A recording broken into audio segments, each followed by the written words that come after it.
नमस्कार दोस्तों, स्वागत है आप सभी का SRL एकेडमी के यूट्यूब चैनल पर। दोस्तों, हम देख रहे हैं लैब असिस्टेंट के लिए जो बायोलॉजी का सिलेबस है उसको। और लैब असिस्टेंट के जो बायोलॉजी का सिलेबस है उसको मेनली दो पार्ट के अंदर डिवाइड किया गया था, जिसमें एक बॉटनी का सिलेबस था और एक जूलॉजी का।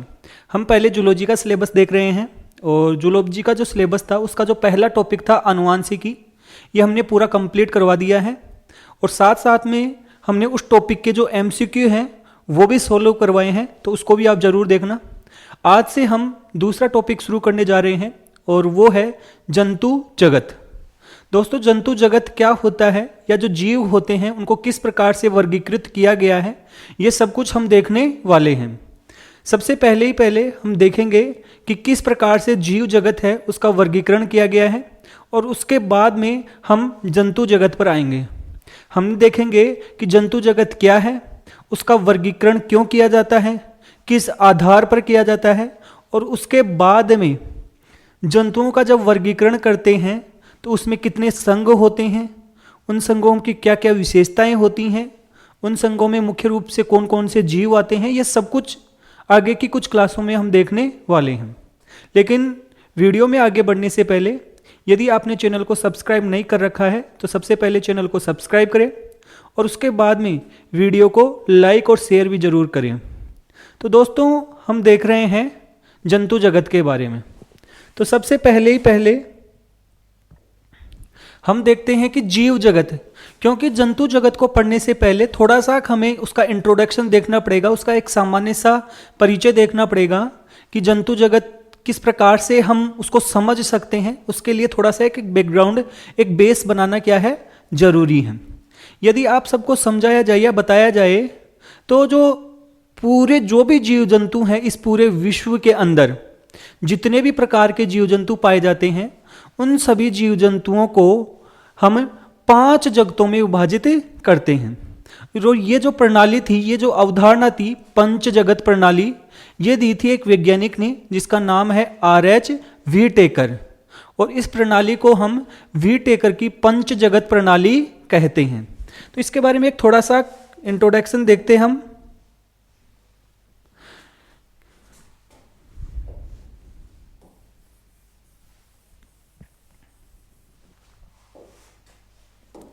सबसे पहले बात करें कि जो भी जीव होते हैं उन जीवों को RH व्हीटेकर, एक वैज्ञानिक का नाम है,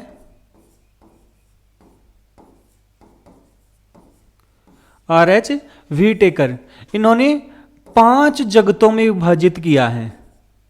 कहने का मतलब यह हो गया कि जो भी जीव जंतु होते हैं उनको 5 भागों में विभाजित किया है। इसमें सभी जीव जंतु आ गए हैं। इसमें एक कोशिकीय से लेकर बहुकोशिकीय, पेड़ पौधे, फंगस, सब कुछ इसके अंतर्गत शामिल किया गया है। अब जो ये 5 जगत हैं ये कौन कौन से बताए हैं, RH व्हीटेकर ने 5 कौन कौन से जगत बताए हैं। सबसे पहले उनके नाम देखते हैं। तो RH व्हीटेकर ने 5 जगत बताए, जिसमें पहला जगत उन्होंने बताया मोनेरा। पहला जगत उन्होंने बताया क्या, मोनेरा। दूसरा जगत उन्होंने बताया प्रोटिस्टा। दूसरा जगत कौन सा बताया, प्रोटिस्टा। तीसरा जगत जो उन्होंने बताया है वो बताया है कवक, या जिन्हें हम क्या कहते हैं, फंगस कहते हैं। चौथा जगत इन्होंने बताया है प्लांटी। प्लांटी का मतलब हो गया पादप जगत।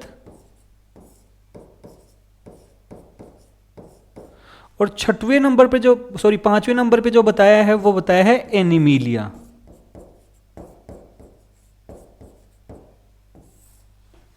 अर्थात जंतु जगत। इस प्रकार से RH व्हीटेकर है, उन्होंने 5 जगत बताए हैं और इस प्रणाली को हम पंच जगत अवधारणा कहते हैं। जो ये मोनेरा है, सबसे पहले थोड़ा सा इंट्रोडक्शन देखें तो जो ये मोनेरा है, इस मोनेरा में कौन से जीव आते हैं, ध्यान से सुनना। मोनेरा में एक कोशिकीय जीव आते हैं, लेकिन वो कोशिका कैसी होनी चाहिए, प्रोकैरियोटिक। कहने का मतलब प्रोकैरियोटिक एक कोशिकीय जीव वो किस में शामिल होते हैं, वो आते हैं आपके मोनेरा जगत में। अर्थात जब हम कोशिका का प्रकार पढ़ते हैं तो एक तो ऐसी कोशिका होती है जिसे हम बोलते हैं प्रोकैरियोटिक कोशिका, और एक होती है यूकैरियोटिक कोशिका। प्रोकैरियोटिक कोशिकाएं जो होती हैं उनमें क्या होता है कि जो उनका केंद्रक होता है उसके बाहर की तरफ एक कोशिका झिल्ली नहीं पाई जाती है और ना ही उनमें व्यवस्थित रूप से कोशिकांग पाए जाते हैं। और इसको हम डिटेल में जब कोशिका वाला चैप्टर पढ़ेंगे तो उस समय आपको डिटेल में बताएंगे, लेकिन एक जो हम समझ सकते हैं कि प्रोकैरियोटिक कोशिका क्या होती है कि उनका नाभिक होता है या केंद्रक होता है, उसके बाहर आपकी झिल्ली नहीं पाई जाती है और ना ही उनमें कोशिकांग होते हैं वो ठीक तरीके से व्यवस्थित रूप में पाए जाते हैं। ऐसी कोशिकाओं को हम कहते हैं प्रोकैरियोटिक कोशिकाएं। और जो प्रोकैरियोटिक एक कोशिकीय जीव होते हैं वो सारे के सारे किसमें शामिल होते हैं? मोनेरा जगत में शामिल होते हैं। दूसरी यदि हम बात करें, दूसरे नंबर पर यदि हम बात करें तो आता है प्रोटिस्टा। प्रोटिस्टा में भी एक कोशिकीय जीव ही आते हैं। कौन से जीव आते हैं? एक कोशिकीय जीव, एक कोशिकीय जीव। लेकिन वो कोशिका कैसी है? यूकैरियोटिक। तो प्रोटिस्टा में एक कोशिकीय यूकैरियोटिक जो जीव होते हैं वो सारे के सारे किसमें शामिल होते हैं? प्रोटिस्टा में शामिल होते हैं। इसके बाद में आ जाते हैं कवक अर्थात फंगस। इसमें बहुकोशिकीय होते हैं, मेनली बहुकोशिकीय, लेकिन उनमें जो पोषण होता है अर्थात वो अपना भोजन स्वयं नहीं बना सकते हैं। वो सारे के सारे आपके फंगस होते हैं और ये आपके भोजन प्राप्त करने के तरीके के आधार पे ऐसे अलग अलग प्रकारों में विभाजित होते हैं, लेकिन हम मोटा मोटा देख रहे हैं कि कवक होते हैं वो कौन से होते हैं। इसके बाद में आ जाते हैं आपके प्लांटी अर्थात पादप। इसमें क्या होता है? बहुकोशिकीय तो होते ही होते हैं, साथ में ये स्वपोषी होते हैं। कैसे होते हैं? स्वपोषी होते हैं। अर्थात पादप जगत होता है, जो पादप होते हैं वो अपना भोजन स्वयं बना सकते हैं। और लास्ट में हमारा नेक्स्ट जगत आ गया है एनिमिलिया अर्थात जंतु जगत। और इस जगत के अंतर्गत बहुकोशिकीय बड़े बड़े जीव जंतु पाए जाते हैं। हालांकि इसमें कुछ छोटे जंतु भी हैं लेकिन बड़े बड़े जंतु भी पाए जाते हैं। जैसे मनुष्य है, मनुष्य भी किस में शामिल होता है? जंतु जगत में ही शामिल होता है। हाथी, गाय, भैंस, मछली, ये सारे के सारे होते हैं ये एनिमिलिया अर्थात जंतु जगत में ही शामिल होते हैं। तो इस प्रकार से R.H. व्हीटेकर ने मुख्य रूप से पंच जगत प्रणाली है उसका प्रतिपादन किया था। आपको सबसे इंपॉर्टेंट चीज जो याद रखनी है वो याद रखनी है कि पंच जगत प्रणाली किसने दी थी? तो उस वैज्ञानिक का नाम है R.H. व्हीटेकर। और पांच जगत कौन कौन से बताए हैं? मोनेरा, प्रोटिस्टा, फंजाई, प्लांटी और एनिमिलिया। ये पांच जगत उन्होंने क्या किए हैं? बताए हैं। तो हम जो देखेंगे वो किसको देखेंगे? एनिमिलिया को अर्थात जंतु जगत को। जंतु जगत के अंतर्गत सारे जंतु होते हैं वो शामिल होते हैं, यहां तक मनुष्य भी उसी के अंतर्गत शामिल होता है। सबसे पहले हम देखेंगे कि जब हम जंतु जगत का वर्गीकरण करते हैं तो क्यों करते हैं और किस आधार पर करते हैं। सबसे पहले एक छोटी सी बात बता दूं, किसी भी चीज का वर्गीकरण क्यों किया जाता है। दोस्तों हम देखें तो हमारे आसपास लाखों करोड़ों की संख्या में जीव जंतुओं की, पादपों की क्या पाई जाती है? जातियां पाई जाती हैं। और इतनी सारी जो जातियां होती हैं उनका प्रत्येक का एक एक का अध्ययन करना हमारे लिए संभव नहीं है। तो इनको क्या करते हैं? हम समूहों में विभाजित कर देते हैं जिससे कि उनका अध्ययन करना आसान हो जाए, उनके बारे में जानना आसान हो जाए, उनका जो आर्थिक महत्व है वो जानना आसान हो जाए। तो ये सब कुछ अध्ययन करने के लिए हम इनको क्या करते हैं? वर्गीकृत करते हैं। तो ये सारी बातें आपको एक जनरल इंट्रोडक्शन के तौर पर बताई हैं। अब हम वीडियो में आगे बढ़ते हैं। तो ये आज का हमारा टॉपिक है जंतु जगत का वर्गीकरण, और उसका हम देख रहे हैं क्या? सामान्य परिचय। हम यहां पर जंतु जगत का वर्गीकरण किस आधार पर करते हैं, कौन कौन से आधार होते हैं, वो आधार आज मुख्य रूप से देखने वाले हैं। और कल से हम जो जंतु जगत होते हैं उसमें जो जो संघ आते हैं उनके बारे में देखने वाले हैं। तो सबसे पहले हम बात करते हैं कि जीव जगत होता है उसका वर्गीकरण किस प्रकार से किया गया है। तो जीव जगत में पृथ्वी पर पाए जाने वाले जो भी सारे के सारे जीव जंतु होते हैं वो शामिल होते हैं, यहां तक कि पेड़ पौधे भी इसी के अंतर्गत शामिल होते हैं। जीवों को वैज्ञानिक रूप से वर्गीकृत किया जाता है जिससे कि उनकी पहचान करना, उनका अध्ययन करना और उनके बारे में समझना है वो क्या हो सके, आसान हो सके, और इसी कारण से हमें वर्गीकरण की आवश्यकता होती है। आधुनिक वर्गीकरण के अनुसार जीवों को कितने जगत में विभाजित किया गया है? 5। आधुनिक जो सबसे लेटेस्ट है उसमें सभी जीव जंतुओं को कितने जगत में विभाजित किया गया है? 5 जगत में, जिसे हम RH व्हिटेकर की क्या बोलते हैं? पंच जगत प्रणाली या पंच जगत वर्गीकरण कहते हैं। कौन से वैज्ञानिक ने दिया था? RH व्हिटेकर ने दिया था, यह हमें ध्यान रखना है। अभी आपको बताए थे 5 हैं, सिंपल सिंपल तो मैंने बता ही दिया था। पहले नंबर पे है मोनेरा।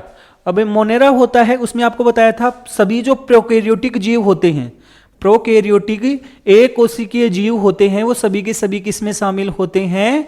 मोनेरा जगत में शामिल होते हैं। और ये प्रोकैरियोटिक जीव होते हैं सामान्य तौर पर कैसे होते हैं? एक कोशिकीय ही होते हैं। मैंने आपको बताई थी कि जो प्रोकैरियोटिक कोशिका की विशेषता क्या है कि उसके केंद्रक के बाहर की तरफ आपकी दोहरी झिल्ली नहीं पाई जाती है, और न ही उसमें जो कोशिकांग होते हैं वो व्यवस्थित रूप से पाए जाते हैं। जैसे एक कोशिका होती है ना, उस कोशिका में पाया जाता है केंद्रक। सामान्य तौर पर इस केंद्रक के बाहर की तरफ क्या पाई जाती है? एक झिल्ली पाई जाती है जिसे हम बोलते हैं केंद्रक झिल्ली। इसके अलावा बहुत सारे क्या पाए जाते हैं? कोशिकांग भी पाए जाते हैं। तो जो आपकी प्रोकैरियोटिक कोशिका होती है उसमें जो ये केंद्रक होता है वास्तविक केंद्रक होता ही नहीं है, उसमें झिल्ली है वो पाई ही नहीं जाती है, और ना ही जो कोशिकांग होते हैं व्यवस्थित रूप में पाए जाते हैं, और ऐसी कोशिकाओं को हम प्रोकैरियोटिक कोशिकाएं कहते हैं। तो इसमें सभी प्रोकैरियोटिक जीव होते हैं, इनमें नाभिक की झिल्ली नहीं होती है, एक कोशिकीय सारे के सारे जीव इसी के अंतर्गत शामिल होते हैं। और जो जीवाणु है जिन्हें हम बैक्टीरिया कहते हैं, मोनेरा जगत में कौन से जीव शामिल हैं? बैक्टीरिया अर्थात जीवाणु। इसके अलावा नील हरित शैवाल, नील हरित शैवाल। अब ये नाम से आपको लग रहा हो ये शैवाल में आना चाहिए था, अर्थात पादप जगत में आना चाहिए था, लेकिन दोस्तों जो ये नील हरित शैवाल होता है इसकी जो कोशिकाएं होती हैं वो प्रोकैरियोटिक टाइप की होती हैं। तो यहाँ पर थोड़े बहुत हमें कुछ अपवाद देखने को मिलेंगे जो दो जगत हैं उनके बीच में टकराव को दर्शाएंगे, लेकिन यहाँ पर जो नील हरित शैवाल होता है ये आपको ध्यान रखना है। नील हरित शैवाल है वो कौन से जगत में शामिल होते हैं? आपके मोनेरा जगत में शामिल होते हैं, और नील हरित शैवालों को ही हम क्या कहते हैं? साइनोबैक्टीरिया भी कहते हैं, और ये आपके मोनेरा जगत में शामिल होते हैं। पहला जगत जिसके बारे में एक थोड़ी सी हम बेस बना रहे हैं, थोड़ी सी के हम जीवों के बारे में समझ विकसित कर रहे हैं। इसके बाद में दूसरा जो जगत है वो है आपका प्रोटिस्टा। कौन सा जगत है? प्रोटिस्टा। और अभी आपको बताया था कि प्रोटिस्टा जगत होता है, इस प्रोटिस्टा जगत के अंदर कौन से जीव शामिल होते हैं? एक कोशिकीय लेकिन कैसे? यूकैरियोटिक। एक कोशिकीय यूकैरियोटिक जीव होते हैं, वो सभी के सभी आपकी प्रोटिस्टा में शामिल होते हैं, जैसे अमीबा, पैरामीशियम, युग्लिना। ये उदाहरण आपको थोड़ा बहुत ध्यान रखना है। अमीबा, पैरामीशियम और युग्लिना होता है, ये किस में शामिल होते हैं? प्रोटिस्टा जगत में। इसमें देखो यूकैरियोटिक एक कोशिकीय जीव, ये दो चीज हमें मैंने याद रखनी है, यूकैरियोटिक और एक कोशिकीय जीव होते हैं, और ये जलीय पर्यावरण में पाए जाते हैं। मुख्य रूप से कहाँ पाए जाते हैं? जल में पाए जाते हैं। तो ये हो गया प्रोटिस्टा जगत। इसके बाद में आ गई फंगी, फंगस, या जिसे हम कवक बोलते हैं। क्या कहते हैं? कवक कहते हैं। अब क्योंकि जैसे जैसे हम ऊपर की तरफ जाएंगे, मोनेरा से शुरुआत करके हम तीसरे नंबर पे आ गए हैं कवक पे, तो यहां पर कोशिकाएं कैसी होंगी? यूकैरियोटिक। और जो जीव होंगे वो बहुकोशिकीय हो जाएंगे। मुख्य तौर पर जो कोशिका का स्तर होता है, कोशिका से तक का स्तर होता है, वहां तक आ जाते हैं। इसके बाद में ये विषमपोषी होते हैं। सबसे इंपॉर्टेंट चीज, विषमपोषी से क्या मतलब हो गया? ऐसे जीव जो खुद का पोषण है, खुद का भोजन है, वो स्वयं नहीं बना सकते, ऐसे जीवों को हम क्या बोलते हैं? विषमपोषी जीव कहते हैं। तो कवक भी कैसे जीव होते हैं? विषमपोषी जीव होते हैं। क्यों भाई ये खुद का भोजन क्यों नहीं बना सकते? क्योंकि इनमें क्लोरोफिल नहीं पाया जाता है, क्लोरोफिल इनमें नहीं उपस्थित होता है, और क्योंकि जो ये क्लोरोफिल होता है ये आपका वर्णक होता है जो हरितलवक में पाया जाता है और जिससे प्रकाश संश्लेषण के द्वारा पादप क्या करते हैं, भोजन बनाते हैं। और ये इनमें होता नहीं है, इस कारण खुद का भोजन ये स्वयं नहीं बना सकते। फंगस होते हैं ज्यादातर क्या होते हैं, ये विषमपोषी होते हैं।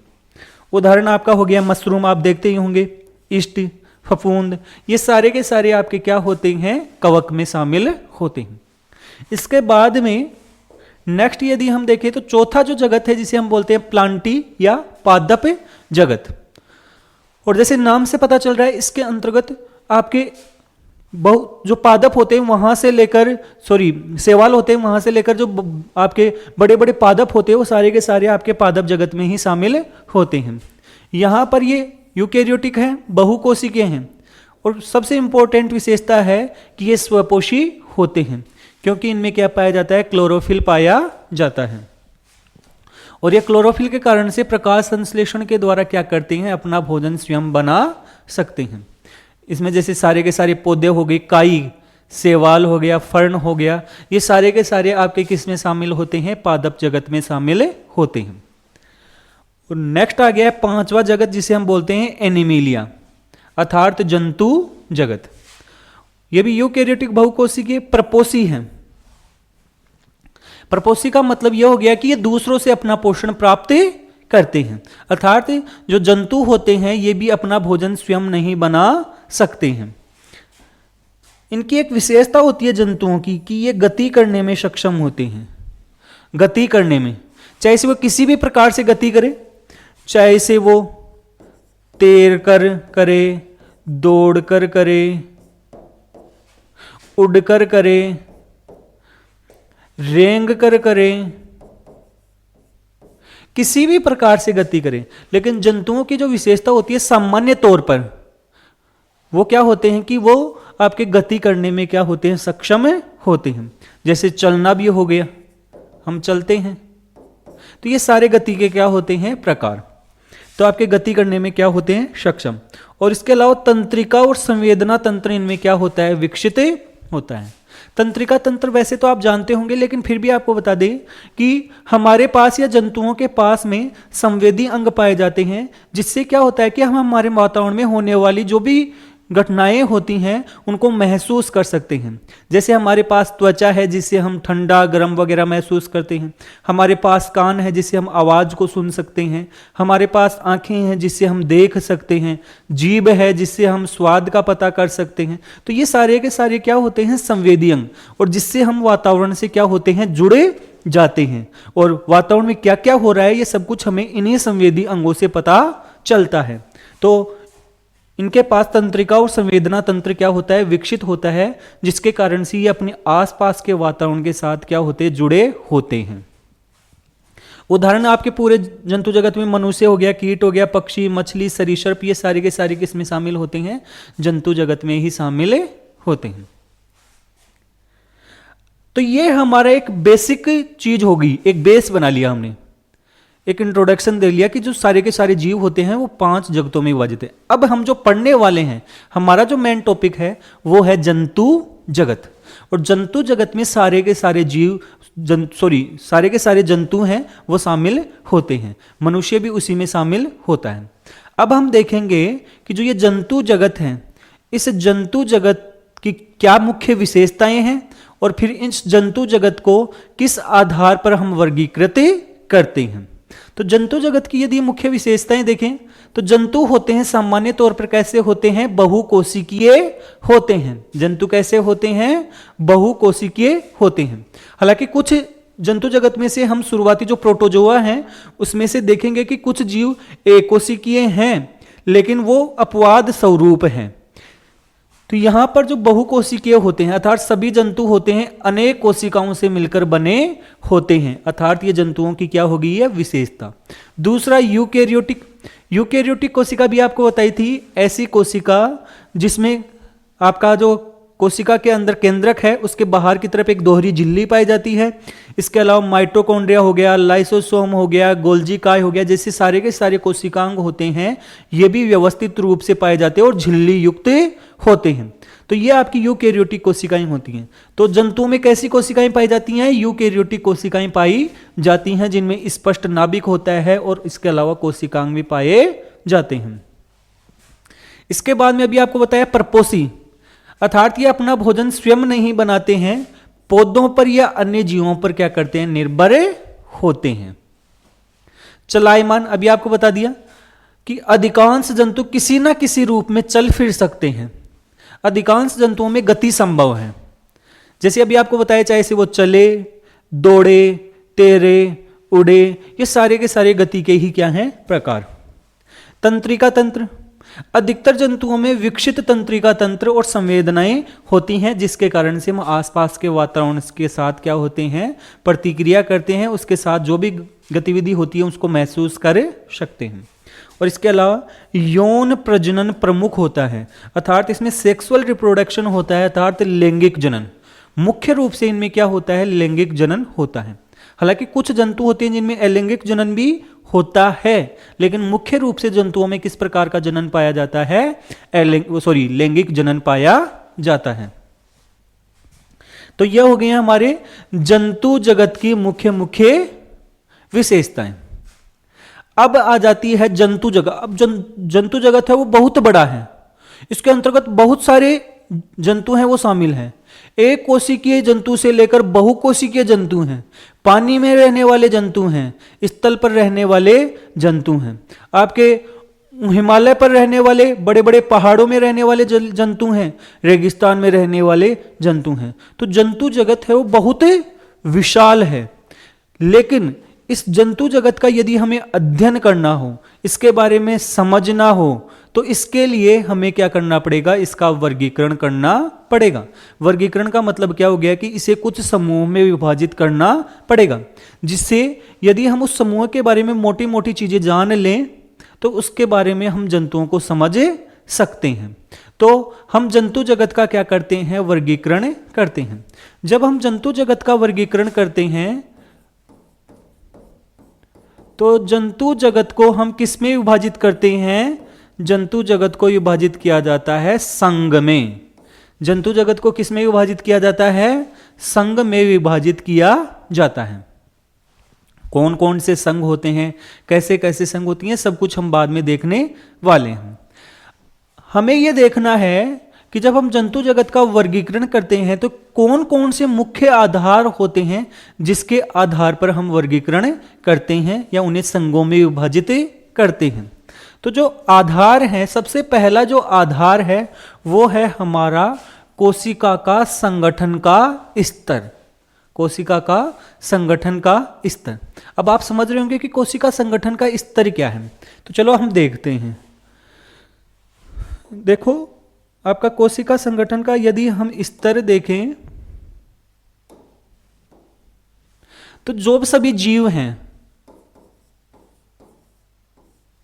वो आपकी किससे बने होते हैं? कोशिका से बने होते हैं। किससे बने होते हैं? कोशिका से बने होते हैं। अब ये कोशिकाएं होती हैं, जब कुछ कोशिकाएं होती हैं ये इकट्ठी होती हैं, एक जैसी कोशिकाएं होती हैं, वो समूह बना लेती हैं और एक जैसे कार्य करने लग जाती हैं, तो उस कोशिकाओं के समूह को हम क्या कह देते हैं? उत्तक कहते हैं। उसे क्या कह देते हैं? उत्तक कहते हैं। और उत्तक मिलकर किसका निर्माण करते हैं? अंग का निर्माण करते हैं। उत्तक मिलकर किसका निर्माण करते हैं? अंग। अर्थात जब बहुत सारे उत्तक जो समान कार्य करते हैं तो उसे क्या कह देते हैं? अंग कह देते हैं। अंग से किसका निर्माण होता है?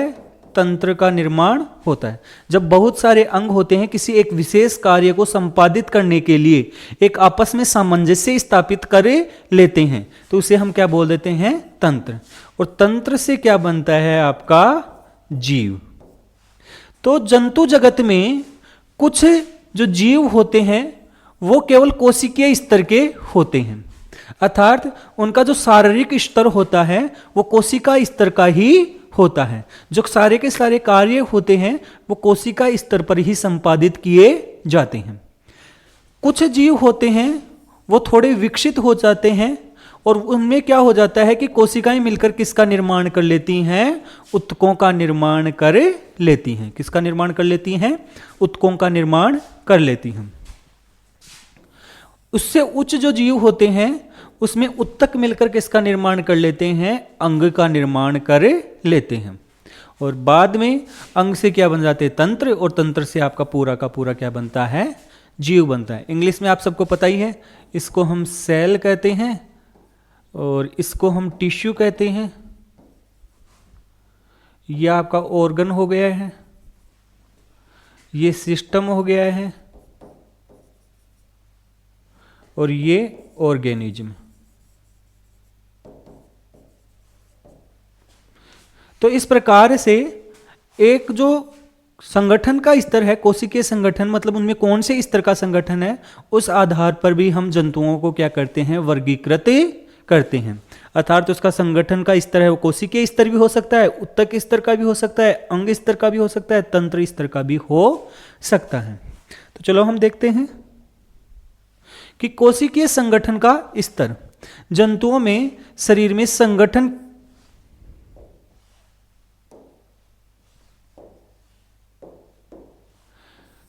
किस स्तर तक विकसित होता है। जैसे कोशिकीय स्तर का हो गया, जो पोरीफेरा संघ होता है। अब कौन कौन से संघ होते हैं वो देखने वाले हैं, अभी आपको केवल उदाहरण देखने हैं कि जो पोरीफेरा संघ होता है उसका जो शरीर होता है किस स्तर का होता है, कोशिकीय स्तर का होता है। फिर उत्तक स्तर का, जैसे आपके हो गया नाइडेरिया में। अंग स्तर का हो गया है प्लेटीहेल्मिन्थीज में। और अंगतंत्र स्तर का हो गया जैसे एनेलिडा, ऑर्थोपोडा, कोर्डेटा। इनमें बाकी सब में क्या पाया जाता है, अंग तंत्र स्तर का क्या पाया जाता है, संगठन पाया जाता है। तो एक तो हम उसके कोशिका के संगठन के आधार पर उस जीव को क्या कर सकते हैं, वर्गीकृत कर सकते हैं। पहला आधार हमारा ये हो गया है। जैसे यहां पर आप डायग्राम में देख सकते हो कि ये आपकी एक कोशिका है, मसल सेल। कोशिका मिलकर किसका निर्माण किया है, उत्तक का, मसल टिश्यू। और उत्तक से आपका किसका निर्माण हो गया है, अंग का निर्माण हो गया। जैसे यहां पर आपके हृदय का निर्माण हो गया, और फिर ये हृदय, धमनियां, रक्त, ये सब कुछ मिलकर आपके परिसंचरण तंत्र का निर्माण कर देंगे, तो फिर वो तंत्र बन जाएगा। तो इस प्रकार से पहला आधार हो गया है, वो हो गया है हमारा कोशिकीय संगठन का स्तर। नेक्स्ट हम देखते हैं दूसरा आधार कौन सा होता है, शरीर की सम्मिति। अब ये सम्मिति क्या होती है, ध्यान से सुनना दोस्तों। सम्मिति का मतलब यह होता है कि जब हम किसी जीव को किसी एक तल से काटते हैं, तो यदि वो दो बराबर भागों में विभाजित हो जाता है तो उस तल को बोलते हैं हम सम्मिति का तल। उसे क्या बोलते हैं, सम्मिति का तल। यदि वो दो बराबर भागों में विभाजित नहीं होता है, अर्थात उसमें कोई सम्मिति का तल उपस्थित नहीं है। तो सम्मिति का मतलब होता है कि जब किसी जीव को काटा जाए, आप एक कल्पना कीजिए कि जब किसी जीव को काटा जाए और काटने के बाद वो दो बराबर भागों में विभाजित हो जाए, दो समान भागों में विभाजित हो जाए, तो उससे क्या बोलते हैं हमें, सम्मिति। अब कुछ जीव ऐसे जीव होते हैं जिसको आप कहीं से भी काटोगे, कैसे भी काटोगे, किसी भी तल से काटोगे, तो वो दो बराबर भागों में विभाजित नहीं होते हैं, अर्थात उनमें एक भी सम्मिति का तल नहीं पाया जाता है। और ऐसे जीवों को हम असम्मित जीव कहते हैं। क्या कहते हैं, असम्मित जीव कहते हैं। कुछ जीव ऐसे होते हैं जिनको किसी भी तल से काटा जाए, कहीं से भी काटा जाए, तो वो दो समान भागों में विभाजित हो जाते हैं, दो समान भागों में विभाजित हो जाते हैं। और ऐसे जीवों को हम बोलते हैं त्रिज्य सम्मित। ऐसे जीवों को हम क्या बोलते हैं, त्रिज्य सम्मित।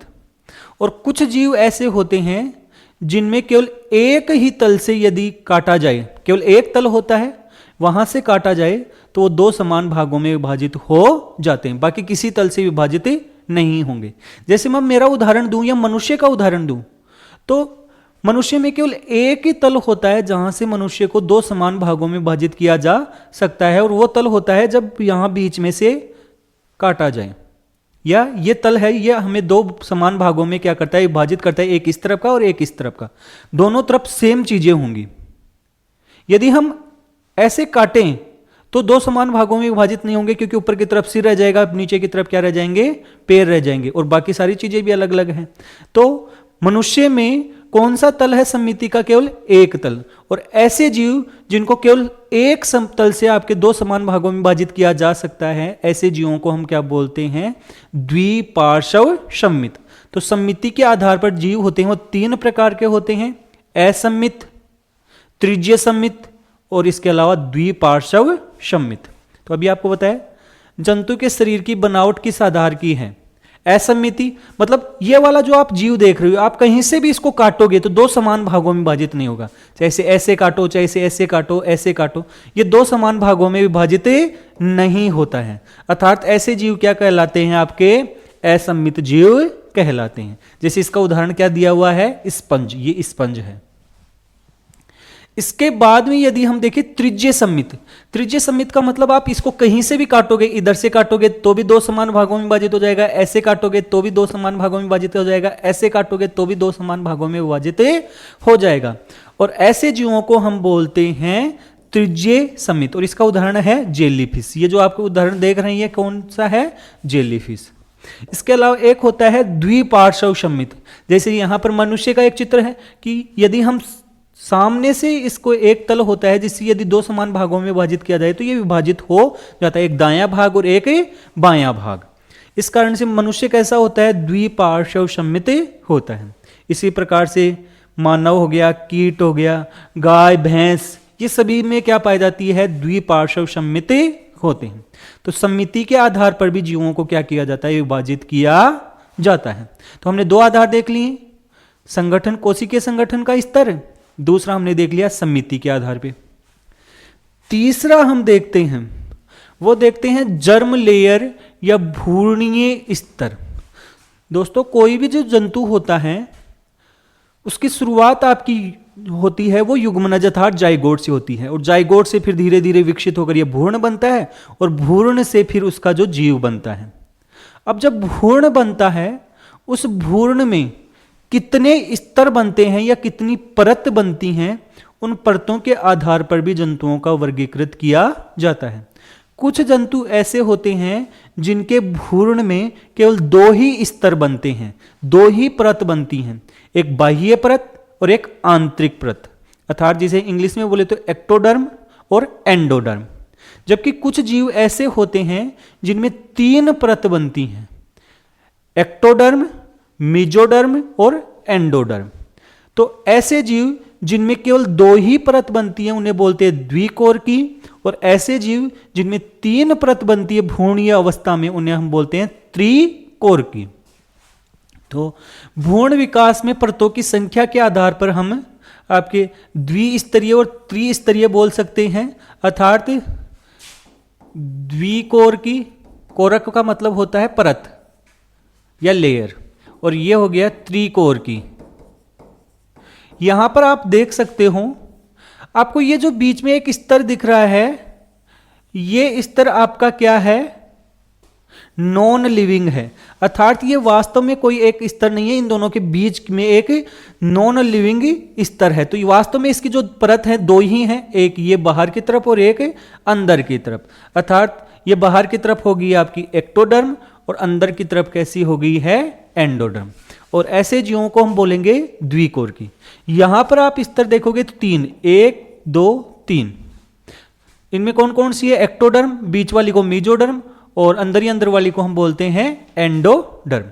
तो इस आधार पर भ्रूण में जो परत होती हैं उसके आधार पर जंतुओं को दो भागों में विभाजित किया जाता है, द्विकोरकी और त्रिकोरकी।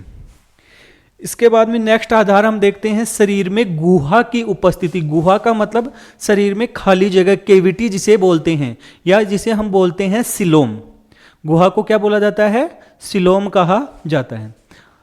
अब ये गुहा क्या होती हैं, गुहा का मतलब होता है कि किसी भी जीव की जो बाह्य परत होती है बाहर की तरफ और अंदर की तरफ जो आहार नाल होती है उसके बीच में स्थित कुछ खाली स्थान होता है जिसे हम क्या बोलते हैं, गुहा। और उसकी उपस्थिति अनुपस्थिति के आधार पर हम जीवों को तीन प्रकारों में विभाजित करते हैं शरीर में गुहा की उपस्थिति के आधार पर। पहला होता है अगुह्य जीव। अगुह्य नाम से पता चल रहा है, अर्थात ऐसे जीव जिनके शरीर में कोई भी गुहा नहीं पाई जाती है, जिनके शरीर में अंदर केवल आहार नाल होती है और बाहर की तरफ परत होती है, बीच में आपके उत्तक भराव होता है, तो ऐसे जीवों को हम बोलते हैं अगुह्य। और इसमें उदाहरण आपका कौन सा आता है? प्लेटी हेलमेंथीज के। प्लेटी हेलमेंथीज है वो कैसे जीव होते हैं? अगुह्य जीव होते हैं। यहां पर आप देखोगे एसिलोम, इनमें क्या होता है कि ये अंदर की तरफ होता है, ये गुहा नहीं है, ये आपके अंदर आहार नाल वाले हिस्सा बनेगा। इसके बाद में केवल आपका क्या है? उत्तक की परत है, अंदर की तरफ कोई गुहा नहीं पाई जाती है। यहां पर ये गुहा है, ये तो आपकी अंदर की तरफ आहार नाल वाला हिस्सा बनेगा, ये है गुहा, यहां पर ये गुहा। तो जिनमें गुहा पाई जाती है ऐसे जीवों को हम बोलते हैं प्रगुह्य जीव, अर्थात जिनके शरीर में क्या पाई जाती है? गुहा पाई जाती है। इसमें आपके आ जाएगा एनेलिडा और ऑर्थोपोडा, और इसके अलावा कोर्डेटा। इसके अलावा कुछ जीव ऐसे होते हैं जिनमें वास्तविक गुहा तो नहीं पाई जाती है, लेकिन ऐसी कुछ बीच बीच में बिखरी हुई संरचनाएं पाई जाती हैं। जैसे यहां पर यह वास्तविक गुहा नहीं है, लेकिन बीच में बिखरी हुई क्या पाई जाती हैं? संरचनाएं पाई जाती हैं। और ऐसे जीवों को हम बोलते हैं कूट। कूट का मतलब होता है कि एक तरीके से वास्तविक रूप में ना होना, तो कूट गुह्य जीव उनको कहा जाता है। अर्थात आंशिक गुहा होती है, पूर्ण रूप से विकसित नहीं होती है। यहां पर देखो ये पूर्ण रूप से दो भागों में विभाजित होती है, लेकिन यहां पर ये पूर्ण रूप से विकसित नहीं होती है। तो गुहा की उपस्थिति के आधार पर जीवों को कितने प्रकार में विभाजित किया जाता है? 3, अगुह्य, कूटगुह्य और प्रगुह्य। इसके अलावा देखो शरीर पर खंडों की उपस्थिति के आधार पर, यदि किसी जीव का शरीर है वो खंडों में विभाजित है, उसके शरीर में खंड उपस्थित हैं, तो उस आधार पर भी जीवों को विभाजित किया जाता है। जैसे एक तो होता है कि अखंडित जीव, जिनके शरीर पर कोई खंड नहीं पाए जाते हैं, ऐसे जीवों को बोलते हैं अखंडित जीव। और जिनके शरीर पर खंड पाए जाते हैं, अर्थात जिनका शरीर खंड में विभाजित होता है, जैसे यहां पर आप देख सकते हो कि ये एक ऑर्थोपोडा का जीव है, कीट है, जिसका शरीर 1 2 3 4 5 6 7 8 9 ऐसे खंडों के अंदर क्या होता है? विभाजित होता है। जैसे यहां पर आपको एक कीट का उदाहरण दे रखा है कि इसका शरीर है, ये हेड वाला हिस्सा हो गया, थोरैक्स हो गया, मतलब इसके, और इसके अलावा पेट वाला हिस्सा हो गया। इसमें क्या पाए जाते हैं? खंड पाए जाते हैं। तो खंडों की उपस्थिति और अनुपस्थिति के आधार पर भी जीवों को विभाजित किया जाता है, जैसे खंडित और अखंडित जीव। खंडित में आपके एनालिडा वाला आ जाएगा, और ऑर्थोपोडा में जो सारे के सारे कीट होते हैं, पतंगे होते हैं, मक्खी मच्छर, ये सारे के सारे ऑर्थोपोडा में शामिल होते हैं। इसके अलावा नोटोकॉर्ड, नोटोकॉर्ड को हम हिंदी में बोलते हैं पृष्ठरज्जु। पृष्ठरज्जु, और ये पृष्ठरज्जु की उपस्थिति के आधार पर दोस्तों ये एक महत्वपूर्ण आधार है जिसके आधार पर जीवों को विभाजित किया जाता है। नोटोकॉर्ड क्या होता है? एक संरचना होती है जो जीव के पीछे की तरफ अर्थात पृष्ठ सतह पर पाई जाती है, और ये क्या करती है कि उसको सहारा प्रदान करती है, और यही नोटोकॉर्ड होती है बाद में रीढ़ की हड्डी में बदल जाती है। तो जिन जीवों में ये पृष्ठरज्जु पाई जाती है उस आधार पर भी जीवों को 2 भागों में विभाजित किया जाता है। एक होते हैं आपके नॉन कोर्डेटा अर्थात अपृष्ठरज्जु, और एक होते हैं कोर्डेटा अर्थात पृष्ठरज्जु की। नॉन कोर्डेटा होते हैं, इनमें नोटोकॉर्ड अर्थात पृष्ठरज्जु अनुपस्थित होती है, जहां पर आप देख सकते हो कि ये सारे के सारे जीव हैं, इनमें आपके पृष्ठरज्जु नहीं पाई जाती है, रीढ़ की हड्डी नहीं पाई जाती है, जो वास्तव में बाद में नोटोकॉर्ड आपकी किस में बदल जाती है? रीढ़ की हड्डी में बदल जाती है।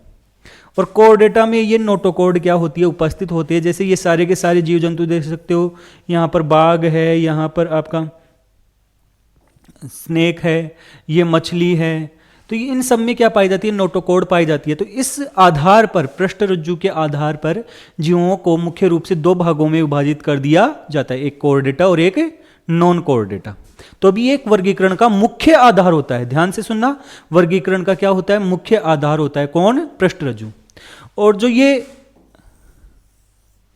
पृष्ठरज्जु बनती है, अभी आपको बताया था कि भ्रूणीय अवस्था में 3 स्तर होते हैं, आपका एक्टोडर्म, मेसोडर्म और एंडोडर्म।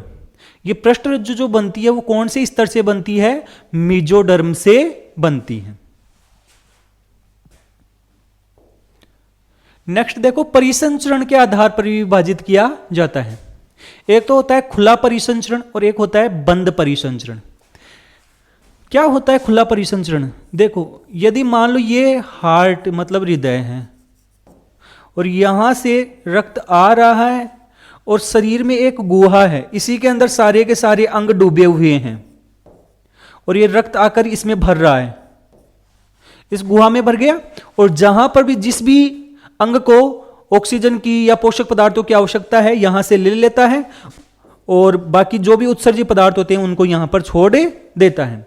तो इस प्रकार की जो जीव होते हैं इनमें जो रक्त होता है वो वाहिनियों में अर्थात पतली पतली जो नलिकाएं होती हैं उनमें नहीं बहता है, बल्कि अंग होता है एक गुहा में पाया जाता है और उस गुहा के अंदर आपके क्या होते हैं कि आपके अंग होते हैं वो डूबे रहते हैं और सारे के सारे अंग होते हैं उसी में से रक्त में से आपकी जो भी पोषक पदार्थ होते हैं आवश्यक पदार्थ होते हैं उनको लेते हैं और उत्सर्जी पदार्थों को उसमें छोड़ देते हैं।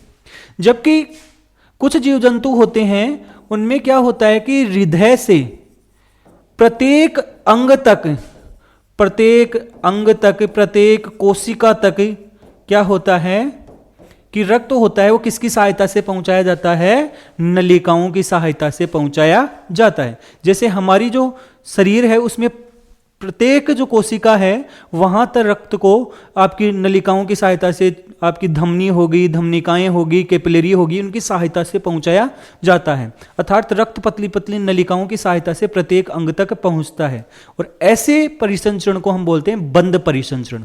तो परिसंचरण के आधार पर भी जीवों को दो भागों में विभाजित किया जाता है। एक तो ओपन सर्कुलेटरी सिस्टम अर्थात खुला परिसंचरण तंत्र जैसे कीटों में पाया जाता है, यह भी आपको बताया, और एक होता है क्लोज्ड जिनमें होता है कि आपका बंद परिसंचरण नलिकाओं की सहायता से रक्त पहुंचता है, जैसे एनेलिडा में, कोर्डेटा में, इन सब में पाया जाता है। जिस गुहा में ये जो आपका खुला परिसंचरण होता है, जिस गुहा के अंदर आपका रक्त भरा रहता है उसे हम बोलते हैं हीमोसील गुहा। नेक्स्ट देखो, इसके अलावा कंकाल के आधार पर भी जीवों को विभाजित किया जाता है। जैसे जो कीट वगैरह होते हैं, जो ये मच्छर वगैरह होते हैं, इनमें जो सख्त जो परत होती है, जो कंकाल होता है, वो बाहर की तरफ पाया जाता है और जिसके कारण से ये बाहर से हमें कठोर लगते हैं। लेकिन यदि मनुष्य की बात की जाए तो मनुष्य में जो हड्डियां हैं, जो भी आपकी उपास्थियां हैं, ये सारी की सारी कहाँ पाई जाती हैं? आपके अंदर की तरफ पाई जाती हैं। तो हमारे अंदर आपका क्या होता है? अंतः कंकाल होता है और कीटों में क्या होता है? बाह्य कंकाल होता है। तो कंकाल के आधार पर भी हम क्या करते हैं? जीवों को विभाजित करते हैं। जैसे एक तो हो गया बाह्य कंकाल जो आपकी कीटों में वगैरह में होता है, अर्थात ऑर्थोपोडा संघ के जो भी जीव होते हैं उनमें कौन सा होता है? बाह्य कंकाल। और इसके अलावा एक होता है आपका आंतरिक कंकाल जो अंदर की तरफ पाया जाता है, जैसे मनुष्य में। तो इस प्रकार से हम अलग अलग आधारों पर जीवों को विभाजित करते हैं। तो दोस्तों, आज के इस वीडियो के अंदर हमने ये देखा है कि जो जंतु जगत होता है उस जंतु जगत को हम किस आधार पर वर्गीकृत करते हैं।